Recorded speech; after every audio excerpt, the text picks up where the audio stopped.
Hi, Greg McIntyre with McIntyre Elder Law, helping seniors protect their assets and legacies. And I like to say I'm the elder law guy because I've been fighting for what I see as the underdog, people that are seniors in today's world. It's a legal maze that you're navigating. Let's talk about the 4 steps to getting clear and getting that estate plan in order. The first step is to review what you have. Have you done any estate planning over the years? Do you have a will that's a few years old? Do you have foundational documents in place? They can be so important.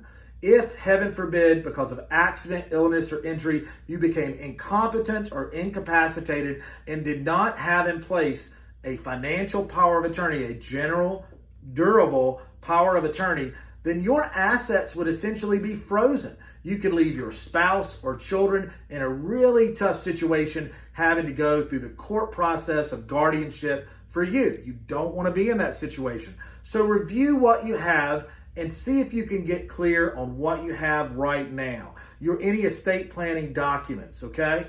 And if you think that there's been some changes in your life, perhaps there's been new children born, perhaps grandchildren, perhaps you've won the lottery, maybe you've sold property, acquired property. All those things can be cues that you might need to update your estate plan. If you've moved from another state, it's a good idea to have those documents reviewed by an estate planning or elder law attorney in the state in which you move and are now a resident. Number 2, let's take inventory of everything we have. And this can be a fairly quick process. I don't necessarily mean every knick-knack that you have in your home, but how about the real estate that you own, the vehicles that you own, your retirement? Are all your beneficiaries in place? Your IRA, 401k, annuities, insurance. Are all your beneficiaries primary and secondary in place and up to date? Did you know that you can now put payable on death beneficiaries on checking and savings account at a bank? So let's take inventory of what we have. What that forces us to do is to lay everything out. And I'm proposing to write a list of all your assets. You can go to our website, mcelderlaw.com, click on under the services tab, take the next step.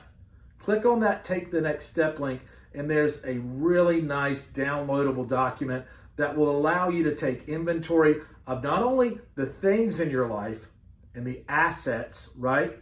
Real estate, money, retirement, investment accounts, but also the people in your life. And when you've listed those things out, it's going to force your mind to start thinking about what your goals are, because you're going to see what your property is, you're going to see the people in your life. And I would also ask you to do one more thing. Think about what your passion is. Do you want to leave a legacy to children? Do you want to leave it to grandchildren? Are you a connoisseur of the arts? Are you really involved in your church? Do you want to make any charitable donations if you pass away, heaven forbid, okay? But when you take that inventory and then start looking at your passions, your goals should start to emerge. And that takes us into step number 3, your goals. You want to sit down. I would ask you to sit down and write out maybe a mission statement on what your legacy is to your family, to your spouse, to your children, grandchildren, to perhaps the church, to perhaps any other charitable groups or organizations out there. Write out that mission statement. Write out what your goals are. For example, my goal may be to take care of my children if I passed away and send them, make sure they are sent to college. That's why I have a ton of term life insurance, and I have my estate planning documents, including trust, in place so that can happen. So see if you can get clear on what your goals are, just from the perspective of being fresh off listing the people and the things, the assets in your life and that you possess. Number 4, seek professional help, okay?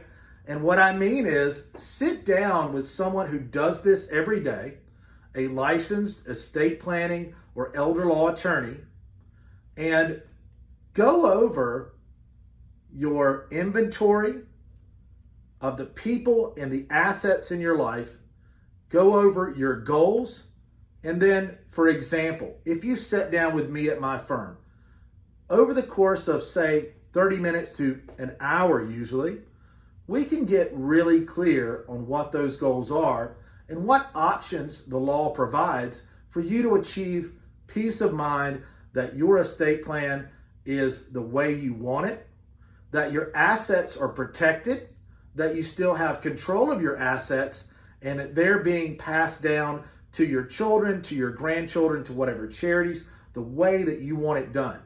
And oh yes, I forgot one more thing, that you can maximize your healthcare options to receive assisted living or long-term care.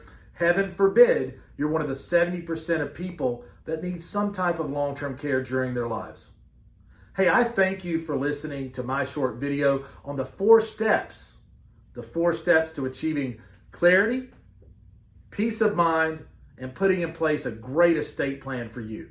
If I can help you or your family achieve these goals and put in place that estate plan, I would be honored to do so. I would offer a free consult. If you will send your information to us or to our firm, we will contact you within 24 hours to set up a free consult for you or your family member. Have a great day.